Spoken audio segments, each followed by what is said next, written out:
وقتی میگوید رسول اکرم صلی الله علیه و سلم از دنیا گذشتند که همیشه حضرت ابوبکر در اطراف او می نشست، شبان روزن از پیش او جدا نمی شد، زمانهایی که خیلی بیماری سخت داشتند. بعدا وقتی نماز که شد، لما اشتد برسول الله صلی الله علیه و سلم وجاعه، روایت صحیح سیته است، همه متفقون علیه است، حدیثی کلی راویای حدیث روایت میکنند. وقتی که حال پیغمبر خدا آنچنان وزنین شد که دیگر نفسی او کنده می برآمد. دیگر این زمان یا زمان دیگر این معلم ما و شما جان به حق تسلیم میکرد. قیل له فی الصلاة، حضرت بلال آمد گفت حبیب خدا وقتی نماز شد، مردم در مسجد منتظر شماست. رسول اکرم صلی الله علیه و سلم که از جای خود خیستن نمیتوانست، حالش که بسیار وزنین بود، فقال مروا ابا بکر فلیصلی بالناس، گفتن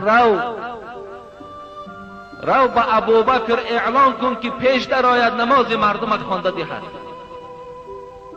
زیرا که حال من وزنین شده است، من دیگر به پیش شما آمدن نمیتوانم.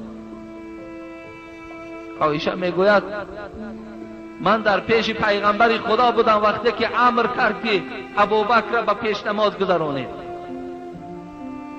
قلت یا رسول الله، حضرت عایشه میگوید گفتم ای حبیب خدا، این ابوبکر رجل رقیق اذا قرأ القرآن غلبه البکا.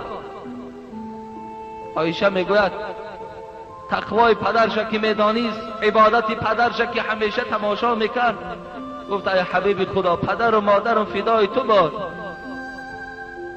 ابوبکر بسیار آدم نرم دل است، وای پیش در آمدن نماز مردم خوانده دادن نمیتواند. تصور کنین که طی 23 سال رسول اکرم پیش می درآید نماز میخواند، یک زمان محراب خالی ماند به سبب که حبیب خدا بیمار بودند.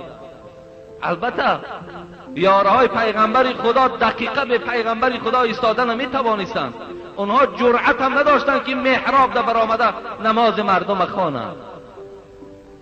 مادرمان اینا که میفهمید گفت پدرم بسیار آدم نرم دل است، ای رسول اکرم، و این نماز مردم خواندن نمیتواند، اذا قرأ القرآن غلبه البکا، ای حبیب خدا وقتی وای قرآن میخواند آنچنان گریه میکند که مردم صدای قرآن او را نمیشنود. مگذار ای حبیب خدا، نگذار که ابوبکر پیش در آید. رسول اکرم صلی الله علیه و سلم از دوست داشته ترین زن خود عایشه وقتی این سخن شنید در حال چه گفت؟ مروه فلیصلی، هرچی هم که باشد، اگر دل رقیق هم که داشته باشد، دل نرم هم که داشته باشد، اگر طاقت در محراب برآمدن هم که نداشته باشد، خواهش من این است که ابوبکر نماز مردم خواند. دویم بار رسول اکرم تکرار کردند. عایشه مادرمان باز طاقت نکرد، حفصه را فریاد زد. حفصه دختر حضرت عمر بودند و هم زن رسول اکرم بود. دوستای خدا دوست می داشتند که دخترهای اونها زن رسول اکرم صلی الله علیه و سلم باشد، خویش و تبار پیغمبر خدا باشد. حفصه را فریاد زد، گفت ای حفصه، گفت من دیگر از پیغمبر خدا خواهش کردن نمیتوانم که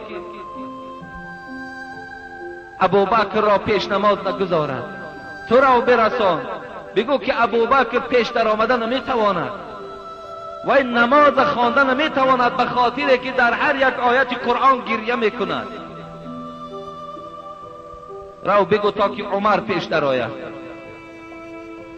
حضرت حفصه مادرمان دختر حضرت عمر آمدن، گفتن ای حبیب خدا یک تکلیف دارم، تکلیفم این است که ابوبکر صدیق نماز مردم خوانده دادن نمیتواند. خوب میشد که عمر پدر من پیشتر آید. رسول اکرم میگه غضبناک شدن، گفتن آیا شما مثل زنهای حضرت یوسف معامله نمیکنید؟ گفتم ابوبکر پیشتر آید، ابوبکر پیشتر آید. پس دیدن که رسول اکرم تأکید بر تأکید دارد. این حکمت داشت دادرای عزیز، پیش گذاشتن حضرت ابوبکر معنای ای را داشت که بعد من خلیفه مسلمان ها باید ابوبکر باشد. این معناش این بود. اینقدر تأکید رسول اکرم برای چی بود؟ برای چی امروز اختلاف است که باید که بعد رسول اکرم حضرت علی رضی الله عنه در خلافت می برآمد؟ برای چی امروز اختلاف است؟ این حکمت رسول اکرم از سخنش انا همین است که بعد من ارزنده منبر من و خلیفه مسلمان ها ابوبکر رضی الله عنه هست. حضرت ابوبکر ناچار محراب رسول اکرم در آمدند.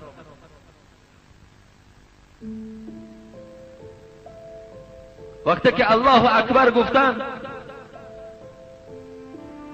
و این مکان که همیشه بوی خوش رسول اکرم بود، محراب بود که همیشه رسول اکرم نماز مردم که میخواند، ابوبکر دیگر طاقت نکرد. گریه حضرت ابوبکر فرا گرفت. تمام مردم مسلمان همگی نماز با گریه میخواندند. این زمان بود که رسول اکرم میگوید در وجودش یک بهبودی میگوید حاصل شد و آهسته آهسته قدم زنان به مسجد در آمد. دید که ابوبکر نماز مردم خوانده ایستاده است. ابوبکر خدا رحمت و مغفرتش کند، اگرچنده که چهره مبارکش طرف قبله بود، از پشت آمدن رسول اکرم حس کرد. میگوید حس کرد، در حال میگوید با قدم های نازک خود آهسته آهسته به صف اول قدم میزد تا که رسول اکرم پیش آید. لیکن رسول اکرم صلی الله علیه و سلم امر کرد ابوبکر در جات باقی مان. گفت در جات باقی مان، نماز مردم خواند. لیکن ابوبکر آهسته آهسته به صف اول آمد، در صف اول قرار گرفت، نماز مسلمان ها را خوانده داد. بعد او رسول اکرم گفت ابوبکر تو را امر کردم که در محراب ایستادگی کن، نماز مردم خوان، برای چی محراب ترک کردی؟ رسول حضرت ابوبکر گفت چگونه فرزند ابو قحافه در محراب رسول اکرم قرار گیرد زمانی که رسول اکرم حیات است؟ هیچ وقت من جرأت نکردم، لیکن آن تأکیدات بیشماری تو مرا مجبور ساخت که نماز مسلمان ها را خوانده دهم. این عمل حضرت ابوبکر چندین بار تکرار یافت، چند بار نماز مسلمان ها را خوانده داد. رسول اکرم از بلال پرسید ای بلال، نماز شما را کی خوانده ایستاده است؟ گفت ابوبکر خوانده ایستاده است. رسول اکرم صلی الله علیه و سلم حضرت بلال میگه تبسم کرد و بسیار خوب کرده. هر جایی که ابوبکر باشد کی لایق امامتی دارد؟ اینم رسول اکرم صلی الله علیه و سلم یادآور شدند تا که برای بندگان خدا این سخنهای رسول اکرم حکمتاش جدا کنند که ارزنده خلافت ابوبکر صدیق است. وقتی که رسول اکرم از دنیا گذشتند، ابوبکر میگوید من برای طهارت کردن به خانه رفتم. این زمان بود که میگوید دروازه من تق تق شد. یک شخص نزد دروازه فریاد میزند ابوبکر. وقتی می برایم چی هست، چی گپ است؟ نگاه میکنم چهره این انسان الکه چهره گویم که ترسواره هست و آوازش کنده کنده می براید، سخنرانی کردن میتواند. گفتم بگو چی خواست داری، چی درخواست داری؟ گفت ابوبکر حبیب خدا از دنیا گذشت. ابوبکر میگوید وقتی که این سخن شنیدم، دیگر این اون جسارتی که ابوبکر صدیق داشت میگوید دیگر پام از زمین کندن نمیتوانستم، به معلم ماندم، به نصیحت کننده ماندم، از جای خود خیستم. میگوید چگونه؟ میگوید به خانه حبیبی خدا رفتم، به خدا قسم میگوید فکر میکردم که زمین اطراف من دور میگردد و همچنان بود. میگوید که گویا که آسمان را نمیبینم.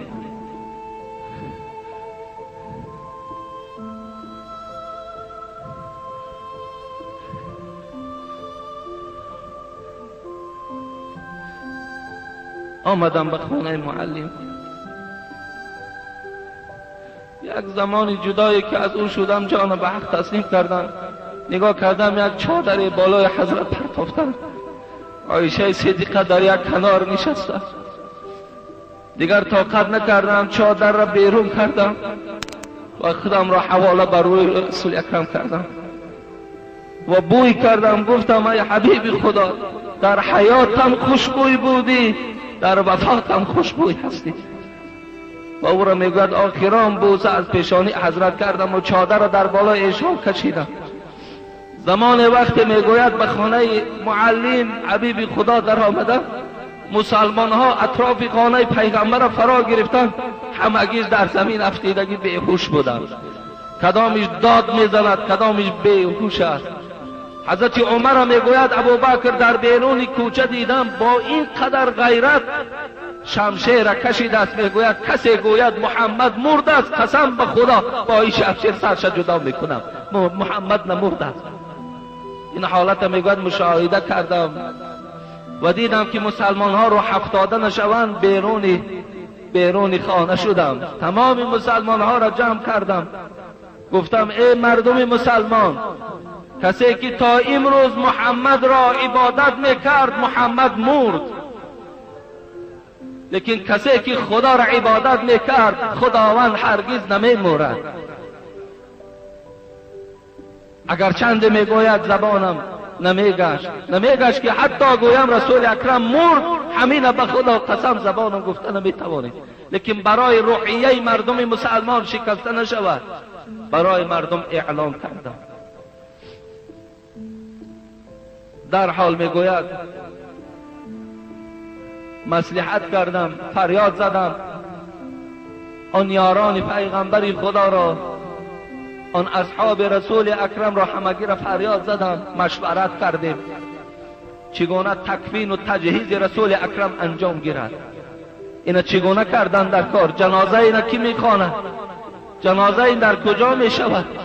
اینا که تولدش مکه مکرمه از جان در مدینه سپارید است، مکه بریم یا شام نزد حضرت ابراهیم بریم که همیشه ابراهیم یاد میکرد؟ کجا بریم؟ اختلاف در بین مسلمان ها سر زد. کسی نمیداند که با رسول اکرم چگونه معامله کنند. همه یکدیگر را گم کردند. ناچار میگوید حضرت عمر گفتند، ابوبکر گفتند بیاید، گفتم پیشنهاد دارم، پیش از آنه که رسول اکرم صلی الله علیه و سلم به خاک سپاریم، پیش از جنازه ایشان باید خلیفه اعلام کنیم.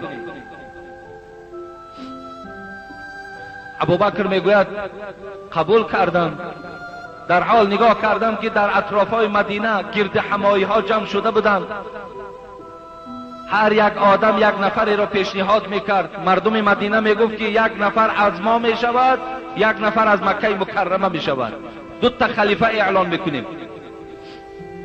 لیکن خدا رحمت کند حضرت عمر رضی الله عنه را، جسارت و غیرت ایشان هیچ طاقت نکردند. گفتند نه، گفتند شما میدانید که افضل ترین انسان رسول اکرم بعد خودش ابوبکر اعلان کرده بود. شما میدانید که در یکی از ستونهای دین که نماز است و این شعار اسلام ما بود، رسول اکرم کی را توصیه دادند؟ گفتند ابوبکر را. پس مادامی که در ستون دین، در یکی از عبادتهای خیلی مهم مسلمان ها ابوبکر که پیش در آمده باشد، پس باید که در احکام دنیوی ما هم ابوبکر سروری کند. مقصد وقتی اعلان کرد همگی بیعت کردند، همه بیعت کردند، سرداری حضرت ابوبکر صدیق را قبول کردند. حضرت ابوبکر صدیق در خلافت نشسته، زیرا که اگر ابوبکر صدیق پیش از جنازه رسول اکرم به سر خلافت نمی برآمد، خلیفه رسول اکرم نمی شد، جنازه رسول اکرم کجا می رود؟ کیها جنازه می کند؟ چگونه جنازه شود؟ کسی حل کردن نمی توانست. در حال ابوبکر صدیق که سرور اعلان کردند، خیز گفت جنازه رسول اکرم صلی الله علیه و سلم اولا در درون خانه در جایی که وفات کرده است در همون جای وفاتش خوانده شود و ما بیرون خانه نمی کنیم. دیگر این که برای رسول اکرم امام مخصوص جدا نمی کنیم، زیرا وی در دنیا خودش امام بود. 10 نفر می دراییم، جنازه می خوانیم، از خانه بیرون می شویم. اینا پیشنهادهای حضرت ابوبکر صدیق بود وقتی که سردار مسلمان ها که اعلان شد. و رسول اکرم صلی الله علیه و سلم حدیث مبارک حضرت ابوبکر خواندند که در کجایی که جان به حق تسلیم کرده است همونجا گرانیده می شود. اینا نه به مکه می بریم نه به ملک شام نزد حضرت ابراهیم می بریم. پس مسلمان ها همه چیکار کردند؟ همه قبول کردند، پیشنهاد حضرت ابوبکر صدیق قبول کردند و آنچنان پیشنهادی که کرده بود همچنان ولی چیکار کردند؟ انجام دادند.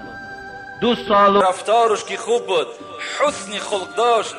ما و شما باید پیروی رسول اکرم باشیم، باید ما و شما فعل خوب داشته باشیم، گفتار خوب داشته باشیم، رفتار خوب داشته باشیم. حتی رسول الله چی میگه؟ اکمل المؤمنین ایمانا احسنهم خلقا. کدام شما ای امت من ایمانش کدام شما مکمل است؟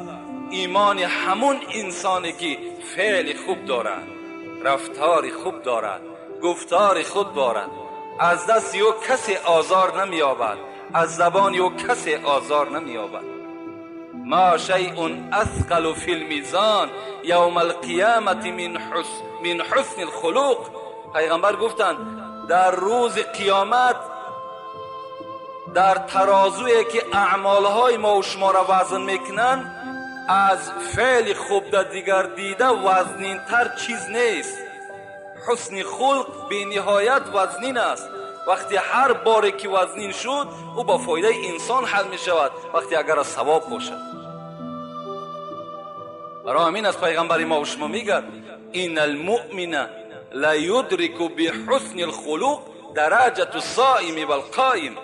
کسی که اگر در دنیا رفتار خوب دارد، بچه خوب است، مرد خوب است، گفتار خوب دارد، او همچنانی هست که مثل که آدم شب تا روز نماز میخواند، روز تا بگه روزدار است، چه مقدار ثواب دارد. حسن خلق برابر همون است. شما هم رفتارتون خوب کنید، با برادرها گفتار خوب کنید، زیرا پیشوای شما فعل خوب داشت، پیشوای شما بهترین اخلاق صاحب بود.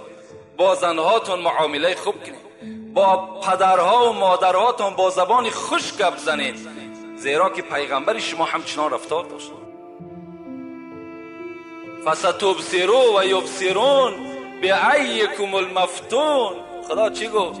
محمد گفت غمگین نشو، زود است که میبینی و میبینن که کی هست دیوانه.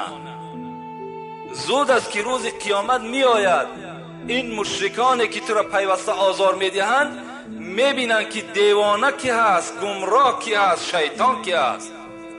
فستبصروا و یبصرون بأیکم المفتون. مفتون اوجا میبینن کی هست. ان ربک اعلم بمن ضل عن سبیلی و هو اعلم بالمهتدین. محمد خدای تو میداند که کی از راه گمراه شده است، کی شیطان است، کی دیوانه است و کی در راه راست است. خدای تو اینا میداند. خیلی خوبی پیغمبری خدا. حرف سوره یوسف فرو خواندم شبه، حرف سوره یوسف فرو خواندم شبه. ذره از آفتاب حسن دلجوی شماست. یوسف، حضرت یوسف در بین تمام پیغمبرها بهترین حسن داشت. از حسن او زنهای مصر مفتون شدند، دستهای خود در قرآن میگه با کارچه بریدند، درک نیفتند. چهره زیبای یوسف دیدند. رسول اکرم گفت شب معراج وقتی که من حضرت یوسف زیارت کردم، نصف حسن دنیا در چهره یوسف دیدم. قدر زیبا بودند. لیکن جابر چی میگه؟ همنشین پیغمبر خدا چی میگه؟ كنت جلست مع رسول الله صلی الله علیه و سلم لیلا و کان قمر بدر. شب میگه در پهلوی پیغمبر خدا نشستم. حضرت جابر میگوید ماهتاب میگه همون شب 15مش بود. آسمان بی نهایت روشن بود. ماهتاب دیده از آسمان در روشنتر بود.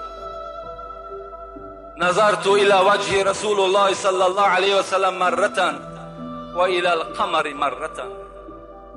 حضرت جابر میگوید یک بار چهره پیغمبر نگاه میکردم، یک بار دیگه چهره ماهتاب روشن نگاه میکردم.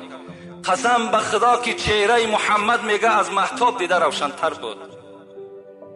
محمد زیبا بود. حسن محمد از حسن یوسف گذشته بود. رسول اکرم چنان روشنی بودند حتی حدیثهای صحیح پیغمبر روایت میکند که در خانه داخل میشدن روشنی خانه را فرا میگرفت. میگه بوی خوشش تمام کوچه ها را میگه بسته میکرد.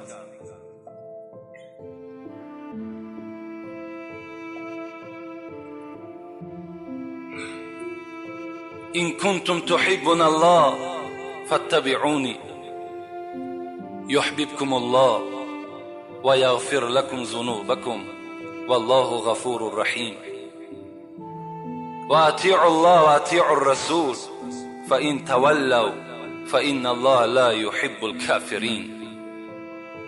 خداوند در قرآن میفرماید وقتی که نزد حضرت رسول اکرم گروهی نصارا آمدند، مردمی که حضرت عیسی را پرستش میکنن، وقتی آمدن بر رسول اکرم گفتن که ای پیغمبر تو میدانی که برای چی ما عیسی را بچه خدا میگیم؟ میدانی؟ گفت برای چی میگین حالان که خدا خود منزه است؟ خداوند فرزند ندارد، خداوند یک و یگانه است. گفت برای آنی که ما خدا را دوست میداریم، برای دوست داشتن آنی که ما خدا را دوست می‌داریم عیسی را بچه خدا میگیم. در زمان میگه آیت فرامد چی بود؟ این کنتم تحبون الله فاتبعونی یحببکم الله و یغفر لکم ذنوبکم والله غفور رحیم. جبرائیل امین آیت فراورد گفت محمد بر این گروه نصارا بگو که خداوند میگوید اگر شما دعوا دارین که خدا را دوست می‌دارم، اگر دعوای شما حقانی باشد پیرو محمد شوین، پیرو محمد شوین. خدای شما یحببکم الله، خدا شما را دوست می‌دارد و یغفر لکم ذنوبکم، به سبب دوست داشتنتان باز گناههای شما را خدا مغفرت می‌سازد. والله غفور رحیم، خدای شما بی نهایت غفور و رحیم است. شما پیرو محمد چید. اطیع الله اطیع الرسول، خدا را وقتی شما میخواهید که اطاعت کنین اطاعت محمد بکنین. فإن تولوا، اگر شما نخواهید که بر محمد پیرو شوین، فإن الله لا يحب الكافرین، یقین بدانین همه شما کافر هستین، خدا کافر را دوست نمی‌دارد. این گروه نصارا را همچنان خداوند جواب گردانید. کجاست همون پیروای عیسی که امروز نظر به همین آیت های کریمه کنند؟ کجاست همون پیروای عیسی جاهلی که امروز به سوره صف نظر کنند که خود عیسی چی میگه؟ اذ قال عیسی یا بنی اسرائیل اینی رسول الله الیکم مصدقا لما بین یدی من التورات و مبشرا بالرسول یأتی من بعدی اسمه احمد. فلما جاءهم بالبینات قالوا هذا سحر مبین. صدق الله العظیم. خدا چی میگوید؟ میگوید ای محمد، همین عیسی که 530 سال یا 540 سال پیش از تو گذشتگی هست، همین عیسی در بین همین بنی اسرائیل برآمد کرد، گفت ای بنی اسرائیل، من بر کتابی که در پیش دارم این از موسی بود، من بر این باوری داشتم. امروز انجیل عیسی، انجیل من آمد، شما چنگ زننده بر انجیل من باشید. لکن فراموش نکنید که بعد من پیغمبری می آید که خاتم النبیین است. پیغمبری بر همون انسان ختم می شود، اسمه احمد، نامی او احمد است. شما بر همون انسان چکار کنید؟ پیرو شید. پیغمبر ما و شما در آسمان به نام احمد مشهور است، در روی زمین به نام محمد مشهور است. عیسی پیروان خودش دلالت به چی میکند؟ دلالت به چنگ زدن به سوی رسول اکرم میکند. در دیگر جای قرآن خداوند چی میگوید؟ النبی اولی بالمؤمنین من انفسهم و ازواجه امهاتهم. پیغمبر بر شما از نفسهاتان دیده باید محبوب تر باشد و زنهای پیغمبر مادرای شما هستند.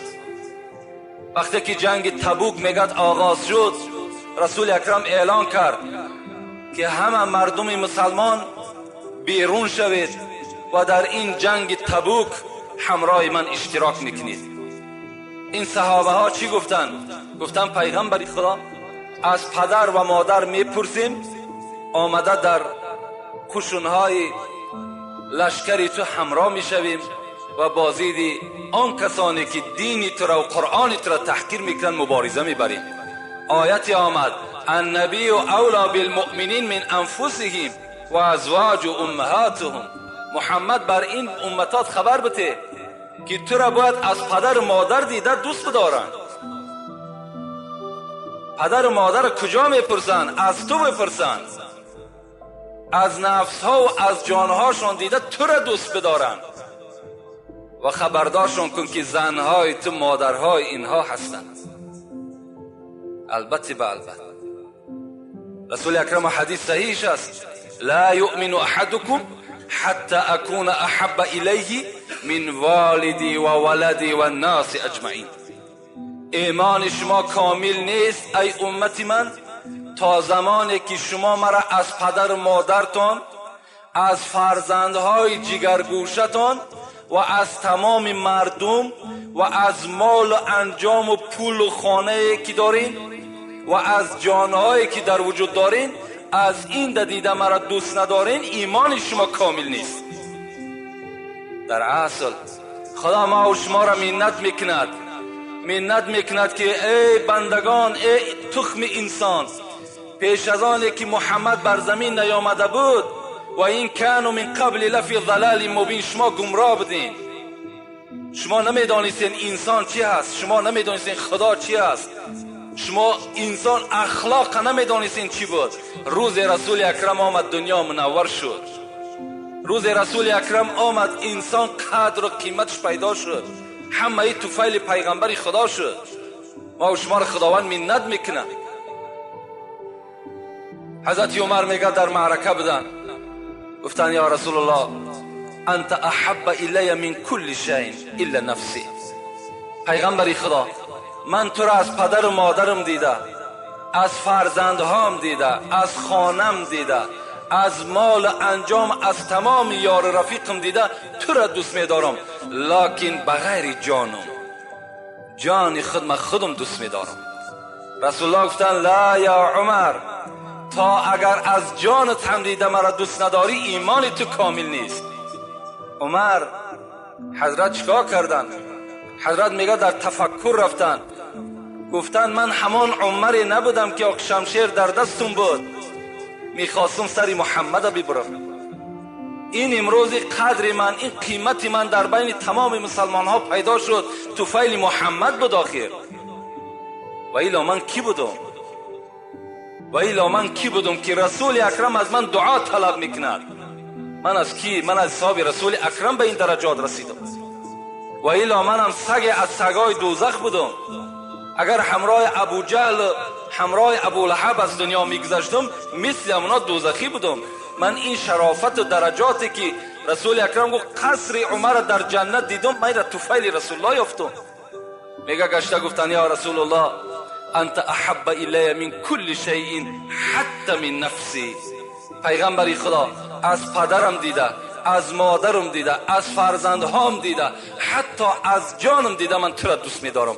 رسول الله چی گفت؟ یا عمر الان تمت سعادتک، الان ایمان تو کامل شد، نیکبختی نصیب تو شد ای عمر. صحابه ها پیغمبر خدا را به نهایت دوست می‌داشتند. یک صحابه بود به نام مصعب ابن عمیر، جوان بود. رسول اکرم میگه وقتی که من با همراهی مصعب در مدینه منوره بودیم، پدر و مادر مصعب بسیار به دولت بودند لکن ایمان نداشتند. این مصعب میگه پنهانی از پدر و مادرش ایمان آورده بود. وقتی که رسول الله میگه در کوچه ها سیر میکرد مصعب، بهترین لباس هایی که 200 درهم بود در تنه همین مصعب بود. بای بچه بود. میگه پنهانی آمد، میگه بر من ایمان آورد. وقتی میگه ما احوالمان که تنگ شد، دیگر آزار و مشقت این مشرکان که زیاد شد، به حبشستان میگه سفر کردیم. و این مصعب میگه پنهانی از پدر مادرش از خانه بیرون شد و پیما شد، به حبشستان میگه آمد. من به شما محبت صحابه ها را گپ میزنم. وقتی میگه بر حبشستان آمدیم، بی نهایت احوال من بد بود. خوردنی نداشتیم، آبی زیادتی نداشتیم، همه با یک چینک معینی بود. میگه این رسول اکرم میگه من در زیر یک درخت نشسته بودم، به ناگاه با پیش میگه همین مصعب گذشت. همان مصعبی که میگه 200 درهم کرته میپوشید. نگاه کردم که در این مدتی که همراه من است یک گیله میکنه در پشتش پرتافتگی بود. حضرت میگه چندین جای گیله میگه دریدگی بود. نگاه میکردم که به حضور نمایان بود که حضرت یا شکمش گرسنه بود میگه یا حلقش تشنه بود. میگه از پیش من گذشت.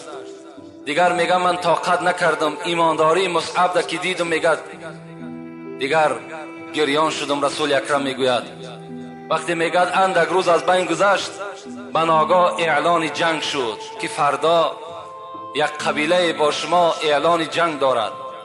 رسول الله همه صحابه ها را میگه خبر کردم. فردا میگه با میدان جنگ وقتی که در آمدیم، بیرق میگه مصعب گرفت. این بیرق برداشتن البته کار خیلی یک آدمی به غیرت در کار است که بیرق بردارد. بیرق برداری این نشانش همین است که یعنی دل مسلمان ها را باز قوت زیادتر میکند، روحیه مسلمان را به قوت میکند. میگه نگاه کردم که همان بیرق در دستش است و میگه بی نهایت جنگاوری میکرد. به ناگاه میگه همان دستی که بیرق داشت میگه از دست یک مشرک زده شد. لکن میگه مصعب ایمانی که کاملی که در وجودش جوش میزد در دست دیگریش میگه بیرق داشت و پیش میرفت تا که مردم مسلمان میگه روحیش نافتاد، با پیش حرکت میکرد. میگه وقتی میگه با پیش میرفتیم نگاه کردیم این دفعه که دست دیگری مصعب میگه زده شد. لکن مصعب خدا رحمت مغفرتش کند، ایمان کامل که بود، اسلام اساسی که در وجودش جوش میزد، حضرت میگه همین دست های چلاقی که داشت میگه پر از خون در پیش بر میگه همون بیرق داشتگی بود و با پیش میگه با یک صدای پست آواز میداد با پیش میرفتن. به ناگاه میگه رسول الله میگه دیگر جای نبود که ما پشتیبانی مصعب کنم، زیرا که همه احاطه ما مشرکا بود. به نام میگه خنجر میگه در شکم به همین مصعب زده شد که میگه بیرق از دست مصعب میگه به زمین زد. من فرمان دادم که یک صحابه بیرق بردارین تا که روحیه مسلمانان شکسته نشود. میگه بیرق در دست دیگر صحابه زد، میگه بالا برداشتن. وقتی میگه بود چی جنگ گشته آمدیم، همون شالچه همون گلیمی که در پشتش پرتافتگی بود خواستیم از همون کفنش کنیم. همین بچه‌ای که در یک ناز نعمت تولد شدگی، همین بچه‌ای که بهترین لباسی پدرش می پوشید، همون میگه گلیم وقتی که از بالا می پرتاییم زانه های مصعب نمایان می شود، از پایان پرتاییم بالای سرش نمایان می شود. صحابه گفتن یا رسول الله را چگونه کفن کنیم؟ رسول الله میگه فرمان دادم بالای سرش پوشانید و پایان پاش یک توده خار میگه آوردیم محکم کردیم و همت میگه در گور جاش کرد. صحابه را محبت شوید. حضرت خباب خدا رحمت و مغفرتش کند، وقتی که میگه اسیر افتاد در دست مشرکا، چنان خواب میکرد بیگاه که میشد بر شکم میگرداندند، در جای همون سوختگی بدره میزدند. حتی میگد همون آهنای داشتن گرم کردگی در پشت همین خباب میگذاشت. رسول الله گذر میکرد، قدرتی نداشت. رسول الله گذر میکرد میگو خباب صبر کن، باغی از باغهای جنت صاحبی تو میشود. حضرت میگه دائم همین تا خبردارش میکرد، لیکن هزار شکر که خباب از دست مشرکان میگه کشته نشد. وقتی حضرت عمر میگه دوره های خلافتون بود، خباب پرسان کردم ای خباب تو چگونه عذاب ها دیدی؟ حضرت میگه کرته را بدر کردن، گفتن بر همین دو شانه من نظر کن خود عذاب معین میشود. حضرت عمر میگه نگاه کردیم در پشت خباب هیچ گوشت دیده نمیشد، همه سوختگی بود، همه سوزاندگی و همه کندگی بود. لیکن حضرت در محاربه ها اشتراک میکرد، برای نه خانه داشت، نه پول داشت، نه مال داشت، فقط برای چی؟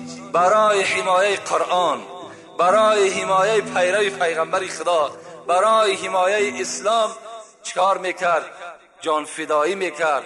امروز همان اسلامی که به مشقت آمده است در دست ما و شماست. ای انسانی که تو را خدا زده است به انصاف شده، تو نخواه که به یک پارچه نان، نخواه که به یک نیم کیلو روغن همین یهود تو همین دین خودت تغییر بدی. عیب نیست، انصاف نیست. عمر اندک است برادر عزتمند، عمر اندک است، 50 سال 60 سال چنان گذری میکنه تو نمیفهمی، تو به خدای خود رو پرو میشه. این دین عند الله الاسلام، دینی که اون نجات دارد این اسلام است. همه دینها در برابر اسلام منسوخ شدن، بیکار شدن، اینا دیگر هیچ اهمیت هم ندارن. کسی چنگ زننده بغیر اسلام است، خدا بر او چی میگه؟ میگوید که لن یقبل منه و هو فی الاخره من الخاسرین. یقین بدان کسی که پیرو محمد نیست، کسی که چنگ زننده اسلام نیست، او کس در آخرت زیانکار است و اون کس در نزد خدا جوابگر است. حضرت بلال رضی الله عنه حبشی بودند.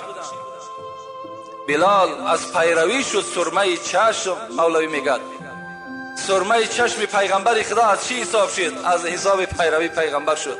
حبشی بودند. وقتی آمدن رسول اکرم دیدن شیفته شدند. یقین دانستند که از این گونه چهره، از این گونه زبان دروغ نمیبراید. پیروی محمد شدند. مادامی که غلام بودن، سردارش شکار کرد، سردارش درکدار شد که بلال ایمان آورده است. بردن همون جایی که مصعب عذاب میکردن، در همان زمین خواباندند. این ابو جهل لعنتی در بالای میگه شکم یمین بلال یک خرسنگ بی نهایت کلانی را گذاشت که دیگر حضرت میگه حرکت کردن نمیتونست. لبه ها همه کفیدگی، بیابان تسبان. وقتی به پیش میگذشتند، آیا از دین بابات پیروی میکنی یا دین محمد را؟ بلال چی میگفت؟ احد احد احد، خدا یکه را پیرو استم، خدا یکه را پیرو استم، خدا یگانه را پیرو میشم. عذاب میدادند. ابو جهل میگوید مانده میشیدم. تاریخ میگوید ابو جهل از زدن بلال، امیه ابن خلف از زدن بلال مانده میشدند، لکن بلال نمیگشت. ابوبکر صدیق میگه و پیشش گذر کردم، نگاه کردم به نهایت حالش بد است. گفتم ابوجهل چند سوم میفروشی بلال را؟ میگه گفت 100 تنگه. بلال میگه 100 تنگه برآورده در دستش دادم. بلال خلاص کردم آوردم نزد رسول اکرم. میگه ابوجهل در تمام شهر آوازه کرد که اگر ابوبکر 1 تنگه میداد من میدادمش در عوضی که مرا 100 تنگه داده است. ابوبکر صدیق اگر تو میدانستی منزلت بلال، اگر تو میدانستی که قدر بلال، تو میدانستی این توحیدی که در وجود بلال است، تو اگر 1 تنگه نه 1000 تنگه میگفتی من میخریدمش. وقتی آوردوش درون وجود بیرون سیاه بود، لکن درون آینه واری سفید بود، همه وجود ایمان بود. رسول اکرم دید که بی نهایت ایماندار است. حضرت اذان در دست بلال داد، دائما اذان میداد. وقتی رسول اکرم میگه در مدینه منوره از دنیا گذشتن، بلال دیگر طاقت نکرد، ترک کرد، بر همون حبشستان خودش رفت. میگه 1 سال از بین گذشت که پیغمبر خدا را در خواب دید. میگه پیغمبر گفتش بلال این چی ظلم است که در حق ما کردی، بار زیارت نمیای؟ بلال میگه در خواب گفتمش رسول اکرم من دیگر در مدینه دور دادن نمیتونم، هر وقتایی که قبر مبارک تو را میبینم دیگر من طاقت مدینه در زندگی کردن نداشتم. میگه مادامی که خواب دید حضرت میگه گشته آمدم به مدینه. وقتی میگه مدینه در آمدم، امام حسین که میگه خیلی کلانسال شده بودن، مرا گفتن که مثل همون دوره پیغمبری خدا نمیبرای ای بلال 1 بار دیگر اذان بتی. میگه این یارای بهشتی را دیگر گپشون رد کردن نتونستم، بالای منبر برآمد. میگه وقتی که میگه بلال اذان گفت الله اکبر، مثل که دوره پیغمبر در اذان میگفت، تمام زنها و مردها میگه زنده شدن، گویا که محمد زنده باشد. همه میگه از خانه ها بیرون شدن. حضرت میگه رسید اشهد ان لا اله الا الله، اشهد ان لا اله الا الله، اشهد ان محمدا عبده و رسوله. گفتگی از حش میگه غلطیدن، نام محمد بر زبان کران میگه حضرت در جاش غلطیدن. وقتی میگه به یک میدانی که شادی آوردنش، حضرت علیه میگه چنان محبت جوش میزد، میگفتن اولاد اجدادش میگفت که وا مصیبتا، امروز بلال از بین ما میرود. بلال باشد چی میگو؟ غدا القا محمدا و صحبه، چی خوشی است که فردا محمد با همراهی صحابه هاش زیارت میکنم. چی خوب است که من فردا در جنت با این یارایی که داشتم با اینا ملاقات میکنم. با همین شیرینی محبت پیغمبری خدا تلخی جان حضرت میگه دیگر هیچ حس نکرد. محبت صحابه ها را بید. محبت صحابه دیگر به نام هلال بود.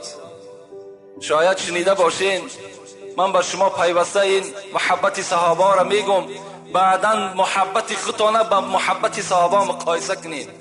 رسول اکرم میگه ما جمع یک جایه میگه در مسجد نشسته بودیم، اطراف من میگه پر از صحابه ها بود. به ناگاه میگه گفتم ای یاران من، ای همنشینان من، الحال از دروازه مسجد کسی داخل می شود که جنت مشتاق اوست. صحابه در حیرت ماندن که آدمی جنتی را در دنیا چهرهش بینیم کی باشد. همه میگه خیستن نزد دروازه رهسپار شدن. لیکن رسول اکرم گفت ای صحابه ها، گفت دوستان خدا را شناخته نمی شود. آن کسی که الحال وارد مسجد می شود که مشتاق جنت مشتاق اوست، شما او را نمی شناسید. صحابه میگه گشته آمدن در اطراف پیغمبر مثل پروانه نشستند. به ناگاه میگه یک مرد در آمد، قد دراز داشت و سیاه‌پوست بود. این بلال نبود، این هلال بود.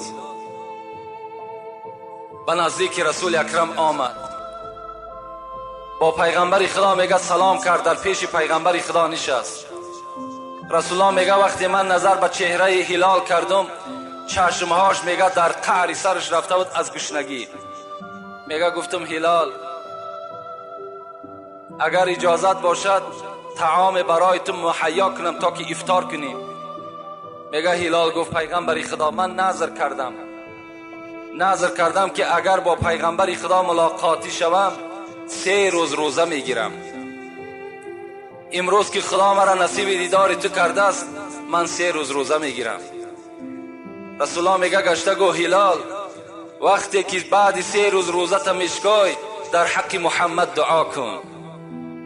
هلال میگه گشته گفتن یا رسول الله شما نجات یابنده هم در دنیا و هم در آخرت هستین. شما آفتاب هم دنیا و هم آخرت هستین. شما دعای هلال ده هیچ احتیاجم ندارین. چگونه ای که عمر میگوید من وقتی که مکه مکرمه میگد فتح شد، اسلام وقتی غلبه کرد در مکه مکرمه، من اراده کردم که رفته یک عمره کنم در خانه کعبه. پیغمبر خدا میگه به جانب من گشت گفت عمر اشرکنا بشیء من دعائک ولا تنسنا. عمر وقتی تو عمره میکنی و عمره را بود میکنی یعنی حج بود میکنی محمد را فراموش نکن، در دعات مرا وابسته بکن، در حق من دعا کن. عمر میگه وقتی این سخن من از زبان رسول اکرم شنیدم برای من دیگر دنیا و آنچه که در دنیا بود مثل این کلمه مرا خشنود نکرد که محمد از عمر دعا طلب میکند. هلالم همچنان از پیغمبر خدا گفتن شما احتیاجی دعا ندارین ای پیغمبر خدا، لکن خدا داناست که آیا این 3 روز دیگر من حیات دارم یا ندارم. میگه از نزد رسول اکرم بیرون شدند. از بین میگه چند روز، شاید 1 روز شاید 2 روز گذشت که حضرت جبرائیل میگه پایان شد. گو یا رسول الله هلال از دنیا گذشت، هلال از دنیا گذشت. خداوند بر تو امر میکند که تکفین و تجهیز هلال خود به دست خود بکن. رسول الله میگه گشته گفتم جبرائیل چرا تو شتابان هستی؟ چرا سراسیمه هستی؟ گو خداوند بر من امر کرد که رسول اکرم بر فوت هلال خبر بده و بعدا رفته سری بلال بالای زانوی خود بگذار، زیرا در جای وفات کرده است که بالای سری و پر از پشه است، من مگسرانی میکنم. حضرت رسول اکرم میگه حیرت نماندن و پرسیدن که یا جبرائیل هلال در کجا از دنیا گذشت؟ گفت در خانه مغیره، غلام مغیره است، در خانه مغیره از دنیا گذشته است. رسول الله میگه به جانب صحابه گشت و گفت ای اهل اصحاب، همان جوانی که داخل مسجد شده بود و ما گفتیم که جنت مشتاق اوست، امروز جنت به این آرزوی خود نائل شد، هلال از دنیا گذشت. خدای من بر من امر میکند که تکفین و تجهیز او را و غسل او را به دست خود کن. یک جای خانه مغیره میریم. صحابه میگه یک جای خیستیم، یک جای خیستیم، میگه خانه مغیره رفتیم. مغیره دشمن خدا بود، مغیره این دشمن پیغمبر خدا بود. وقتی نزد دروازه مغیره ده میگه راست شدیم پیغمبر خدا، بر مغیره صدا کردن که رسول الله نزد دروازه توست. این بدبخت که رسول الله را نمیشناخت، این خدا زده که رسول الله را قدر شکی نمیدانست، چی گفت؟ گفت پیغمبر نزد دروازه من چی میکند؟ کجا آمد از خانه من؟ مولوی رومی چی میگوید؟ رسول را استونی حنانه بشناخت، ابو جهل آدمی و دشمنی ساخت. رسول الله وقتی میگه در بالا یک کنده خرما به مردم موعظه میکرد، برای پیغمبر وقتی یک منبری نو میگه تیار کردن، رسول الله از بالای کنده خرما فر آمدن، بالای منبر بر آمدن. صحابه ها میگن در داخل مسجد گویا که یک گوده گریه میکرد، نالیش در مسجد بلند شد. پرسان که پیغمبر خدا این نالیش از کجاست؟ گفت همین کنده خرما بحر من گریه دارد که من امروز او را ترک کردم، بالای منبر نو بر آمدم. رسول الله میگه پیشی بر کردن، همون کنده را آوردن در تی مناره منبر خودشان گذاشتن میگه کنده میگه از آواز دادن مان. مولوی رومی امیر میگه که رسول را استونی حنانه بشناخت، همون خیرما چوب بود، جان نداشت، عقل نداشت، لیکن پیغمبر شناخت. ابو جهل آدمی و دشمنی ساخت، ابو جهلم، این ابو لهبم، این مغیرم، امیه ابن خلفم، همه اینا آدم بدن لیکن پیغمبر نشناختن. گفت چیکار میکند پیغمبر نزد دروازه من؟ و میگه بیرون شد. وقتی که میگه بیرون شد، رسول الله را که دید، رسول الله گفت که مغیره در خانه تو دوستی از دوستهای خدا گذشته است. گفت در خانه من کسی نگذشته است، من نو از نزد دسترخوان همراه اولاد و اجدادم بودم. گفت ای مغیره، گفت من از پیش خود نیامدم، مرا خدای خود امر کرده است. مغیره در این گپ میگه دو دیله شد، خواست رسول اکرم دروغگو کند، خانه در آمد. وقتی میگه بیرون شد، نگاه کرد همه خانه ده همه سلامت است، اون فرزندای بدبخت مشرکش همه زنده است.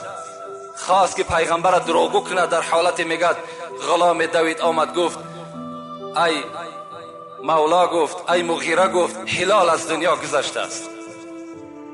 میگه مغیره گفت محمد گفت عجیب گپی میزنی، از خاندان تو کسی گذشته است، از خاندان من کسی نگذشته است. یک غلامی بود وای گذشت، و یک عاقل روبی من بود وای گذشت. رسول الله گفت اگر تو میدانستی که هلال کی هست، اگر تو میدانستی که هلال در کدام زینه است، هیچگاه این سخنها را نسبت ما نمیگفتی. رسول الله میگه وقتی که من داخل همون جایی که شتران اسخان همین بدبخت بستگی بود، وقتی وارد شدم میگه نگاه کردم جبرائیل یمین میگه سری مبارک هلال بالای زانو گذاشته است و پشه هایی که بالای هلال میشیشت همه اونا را از بالای سر هلال دور میکرد. نگاه کردم پای مبارکش در بالای سرگینای شتر و سری مبارک در نزد تی پای همون شتران میگه هم تفتیدگی جان به حق تسلیم کردگی است. عمر میگه گفتن یا رسول الله من خود میشویم، من خود کفن میکنم. محمد گفت هلال غریب بود، هلال یتیم بود، هلال بیکس بود، محمدم یتیم است، محمدم غریب است. غریب را غریب میشود. حضرت میگه دست به شستن زدن، حضرت بلال کفن کردن. وقتی میگه من، حضرت عمر میگه همراه رسول الله که وقتی به قبر بردیمش، در قبر میگه وقتی که هلال داخل کردیم که حضرت در دنیا روزدار بودن، میگه دهن لحد بسته شد، رسول اکرم تبسم کردن. صحابه میگه پرسیدن یا رسول الله این قبرستان که موضع تعزیت است، موضع جای گریه هست، این خنده بهری چیست؟ رسول الله گفت وقتی که هلال گذاشته شد، دو حور از بهشت در دست یک طعام جنت، در دست یک شراب از حوض کوثر نزد میگه بلال حاضر شدند. یکی میگفت بلال گرسنه آمد از طعام جنت میخورد، یکی میگفت که هلال از دنیا تشنه آمده است، این آب می نوشد. یک حور دیگر آمد است میگه به جانب من اشاره میکرد ای محمد هلال در نکاح من بدرار.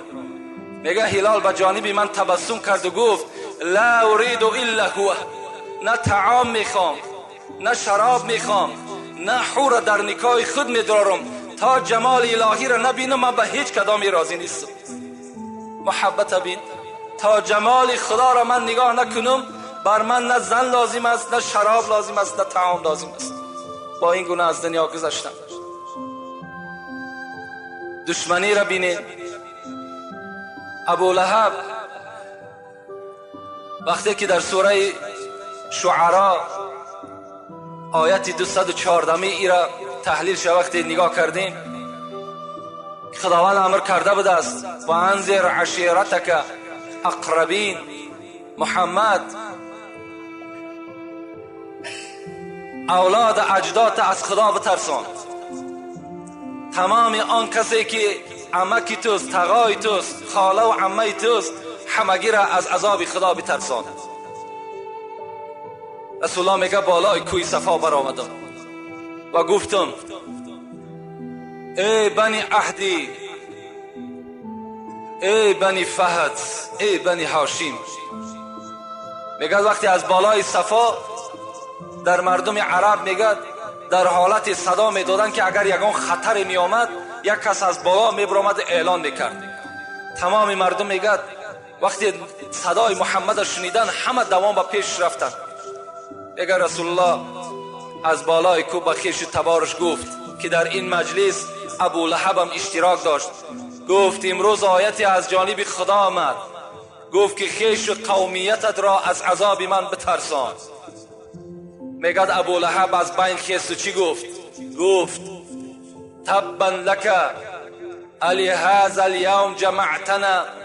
ای محمد تو هلاک شوی، همین روزی دراز برای همین سخن مرا جمع کردی، برای همین سخنی که ما را به سوی خدای خود دعوت میکنی برای همین دعوت کردی. بعضی مفسران میگه سنگ هم برداشت، سنگ هم برداشت، میگه به جناب رسول اکرم حواله داد.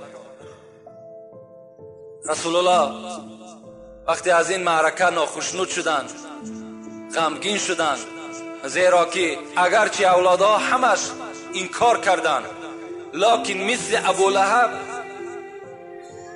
مشقت و دشنام ندادند. وقتی میگه رسول الله دویم بار دعوت کرد، ابو لهب گفت آیا وقتی من دینی تو را قبول کنم از دینی تو چی فایده هست؟ رسول الله گفتند که وقتی تو اگر دینی مرا قبول میکنی تو و سایر مردم در حق برابر هستید. گو من بر این قدر دولت سهولتی که دارم برابر یک آدمی کم بغل هستم؟ رسول الله گفتند که خدا میگوید که ان اکرمکم عند الله اتقاکم. نزد من دولت و سهولت اعتبار ندارد، نزد من کسی که از خدا میترسد اونها برابر هستند. میگه ابو لهب گفت هلاک شوی با همراه این دینت که من برابری مردم کم بغل برابر باشم. میگه پیوسته از پی آزار رسول اکرم شد آیت فرامد تبت یدا ابی لهب و تب ما اغنى عنه ماله و ما کسب سیصلی نارا ذات لهب و امرأته حمالة الحطب فی جیدها حبل من مسد. هلاک باد هر دو دست تو ای ابو لهب شکسته باد. و شکسته شد. وقتی این آیت آمد ام جمیله که زن این ابو لهب بود که کارش میگد حمالة الحطب فی جیدها حبل من مسد، در گردن یک ریسمانی داشت، میگد کارش حزم کشی بود، فقط خار میکشید نزد دروازه پیغمبر و نزد در مسجد میپاشید تا که مسلمان ها آزار بیابند. این ابو لهب پهلو با پهلوی پیغمبر خدا میگد خانه داشت. وقتی رسول الله میگد در میدان که خراگ میپخت آورده همین پسمانده گوسفند و پسمانده بز میگد در دیگ پیغمبر خدا میپرتافتند. رسول الله میبرامدن غمگین میشدن. آیا میگو حق همسایگی همین است؟ دیگر حضرت هیچ سخنی نمیگفتند مگر که یک اخلاق حمیده خوبی داشتند.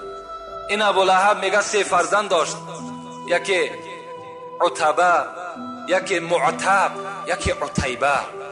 این عتبه و این عتیبهش باز دامادای پیغمبر بود.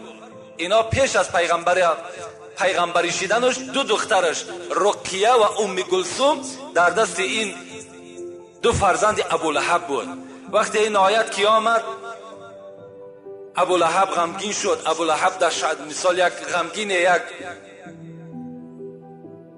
بگیم دهشت در وجودش پیدا شد که رسول الله مرا مسخره میکند، باز از خدای خود چیزی برای من آورده است. میگه در حال عتبه و عتیبه را فرمان داد که دخترهای پیغمبر را طلاق کنید. اگر شما دخترهای پیغمبر را طلاق نمیکنید پدری من بر شما حرام است. این عتبه و معتبش بعد فتح مکه باز ایمان به پیغمبر آوردن، لکن عتیبهش به زمیانه که دختر پیغمبر که رقیهش در دستش بود طلاق داد، باز چیکار کرد؟ گفت پدر گفت من رفته گفت پیغمبر خدا را اذیت میتم. پدرش اجازت داد، مرحمت گفت رفته اذیت شده. آمد میگه در پیش پیغمبر دختر پیغمبر را طلاق داد. و گفت که ای محمد، گفت من آیتی اذا نجم الهوا الذي اذا تدلى را انکار میکنم. این آیت چی است؟ پیغمبر خدا میگه ستاره ها، خداوند قسم خورده است با ستاره هایی که در آسمان است. بعضی مفسران میگه برای چی خداوند با ستاره ها قسم خورد؟ میگه برای که عدد ستاره نامعین است. دوم این که به نهایت حرکت کلان دارند و هر یک ستاره آسمان چندین برابر از زمین کلان است. برای با قدرت خودش خداوند قسم خورد. الذی اذا تدلى، پیغمبر خدا گفته بود که به نزد من جبرائیل میفراید، بر من وحی میارد. این عتیبه گفت که من با آن ستاره هایی که خدای تو قسم میخورد و با این جبرائیلی که تو میگوی من انکار میکنم، اینا را باور نمیکنم. باز بازم این چیکار کرد؟ میگد دهنش میگد پر از خطوف کرد و با پیغمبر خدا حواله کرد. توف به اندام پیغمبر پرتافت. صاحب قرطبی میگد هزارها شکر که میگد این توف بدبخت در چهره پیغمبر خدا نافتید. لیکن پیغمبر خدا چی گفت؟ دست برداشت گفت اللهم سلط علیه کلبا من کلابک. خدایا گفت این بدبخت، این روسیا را با سگ از سگهای خودت گفت مبتلاش بساز. ابولهب همراه 3 فرزندش دائم که تجارت میکرد به شهر سوریه میرفت. هر 3 فرزنداش قطعی میگد رهسپار شد، به شهر شام رسیدند. در یک دهه میگه قرار گرفتند.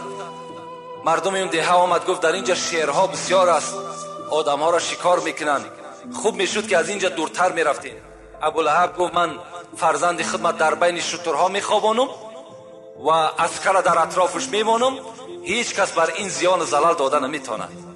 لیکن وقتی که خدا خواسته باشد، وقتی که قدرت خداوندی که بالای کسی نرفته باشد، اگر در داخل قصر باشد که به منزله سوزن سوراخی نداشته باشد، حکم خدا اونجا داخل می شود. میگه در بین خوابید همان سگی که از سگهای خدا را پیغمبر دعا کرده بود، شیر از شیرها میگه پیدا شد و میگه با بالای شترها میگه قدم میزد، شتر میگه از جاش نمی جنبید. آمد میگه بو میکشید، هر عسکر بو میکشید. به ناگاه میگه به راس عتیبه رسید. بر زمان میگه از گلوی این بدبخت میگه داشت و میگه پاره پارش کرد. سحر میخیزند این بدبخت در چه حالت میبینند؟ در حالتی که دعای پیغمبر خدا در حق این ناکس تأثیر کرده بود. دشمنی هم جزای خودش میگیرد. راه بد مرو که بد افتی، چاه در راه مکن که خود افتی. البته هر کسی که برای اسلام، برای قدر پیغمبر شه، برای قدر یک عالم پس کردن میخواهد، انشاءالله البته ما به خود یک خدای داریم، یک خدای داریم که قصاص همه ما را از ظالمای ما میگیرد.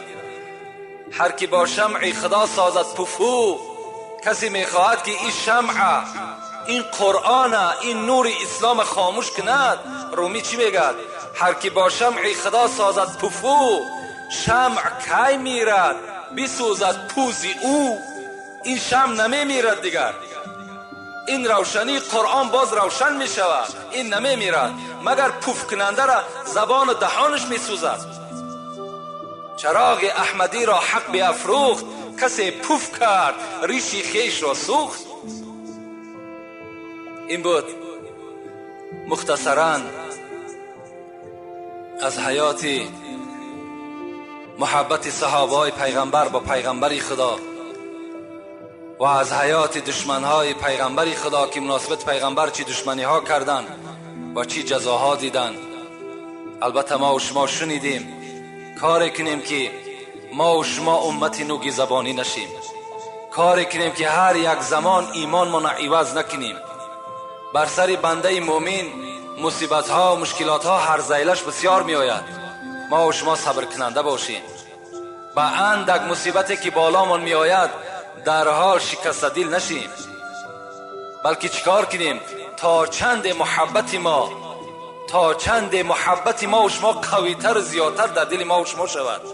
زیرا رسول الله خود گفتند مصیبت اول به سینه پیغمبرها، بعد بر عالمها، بعد بر اولیاها، بعد به جمیع مردم آمده میرسد.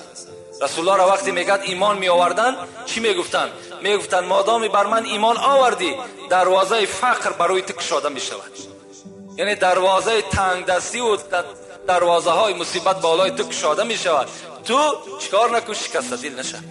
و آخر دعوانا ان الحمد لله رب العالمین. پروردگارا محبت پیغمبر خدا را در دل همه ما بندگانت زیادتر بساز. خدای مهربان، فردای قیامت که خود وعده کرده ای ولسوف یعطیک ربک فترضی، ای محمد زود است که من ترا بیرق شفاعت میتم تا آن زمانی که اگر تو از من راضی نشوی من بیرق شفاعت را از دست تو نمیگیرم. خدایا از این شفاعت پیغمبرت اهل این امتات برخوردار بساز. خدای مهربان روز به روز، ساعت به ساعت، دقیقه به دقیقه امت رسول اکرم در روی دنیا صفش زیادتر بساز. ربنا افتح بیننا و بین قومنا بالحق و انت خیر الفاتحین. السلام علیکم و رحمت الله و برکاته. برادرانی که در اینجا خیر احسان ها کردند، خدای خیر احسان ها را به درگاهش مقبول بسازد. مرادها و مطلوب هایی که دارن برآورده خیر، بیماری هایی که دارن خدای با بیماری های شفای کامل، شفای عاجل نصیب و روزی کند. یکی از بیماری ها اینجا بابای شفیع که محله ما چندین سال است بیمار است، نشستگی است. خدای شفای کامل و شفای عاجل این بنده هم نصیب و روزی بسازی. گذشتگانی که از ما و شما گذشتند از این